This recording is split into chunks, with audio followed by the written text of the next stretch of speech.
اپنی بے حیائی کی سزا بھگتنی ہے۔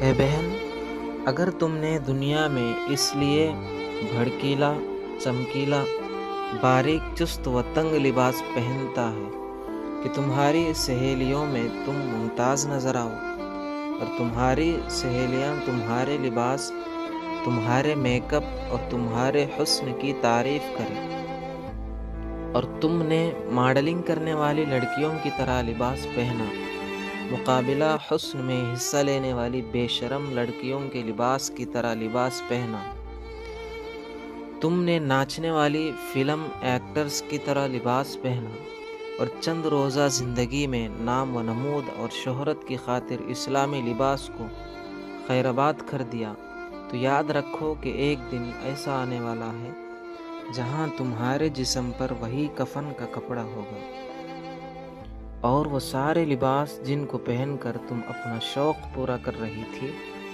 وہ چھوڑ کر تمہیں جانا ہوگا۔ پھر اپنی بے حیائی، بے شرمی، بے ہودگی اور ننگے پن کی سزا آخرت میں بھگتنی ہوگی۔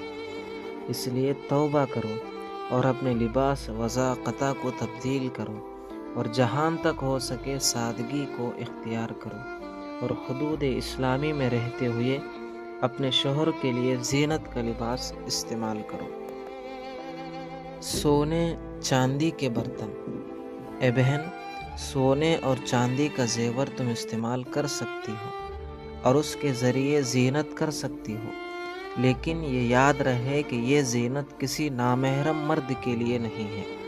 اگر تم نے اس زینت کا اظہار نامحرم کے لیے کیا تو ایک فاسق عورت ہو، اللہم احفظنا منہ، اور سونے چاندی کے برتن کا استعمال نہ کرو۔ حضور اکرم صلی اللہ علیہ وسلم نے سونے چاندی کے برتنوں میں کھانے پینے سے منع کیا ہے، اور فرمایا کہ سونے چاندی کے برتن دنیا میں کافروں کے لیے ہے اور تمہارے لیے آخرت میں ہے، یعنی جنت میں ہے۔ تم انشاءاللہ سونے چاندی کے برتن جنت میں استعمال کرو گی، لیکن یہاں سونے چاندی کے برتن استعمال نہ کرو۔ پاک صفائی کا لحاظ رکھو۔ اے بہن، گھر کو صاف ستھرا اور پر رونق ہی رکھ سکتی ہو۔ اسلام پاکیزگی کی تعلیم دیتا ہے، اور پاکی آدھا ایمان ہے۔ تم اپنے گھر کو پاک صاف رکھو۔ اللہ تعالیٰ پاک ہیں اور پاکی کو پسند کرتے ہیں۔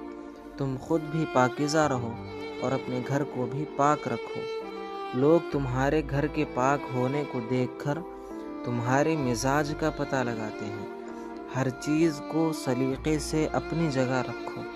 باورچی خانے کو ہرگز گندگی سے پاک و صاف رکھو۔ باورچی خانے کو ہر گندی چیزوں سے پاک صاف رکھو۔ کھانے پینے کی بچی کچی چیزوں کو سڑنے تک مت رکھو۔ کھانے کی جو چیزیں قابل استعمال ہیں انہیں ڈھانپ کر رکھو۔ اگر کل تک وہ چیز خراب ہو جائے گی، اس کا اندیشہ ہے، سڑ جائیں گے، تو اس کو غریبوں کے اندر صدقہ کر دو۔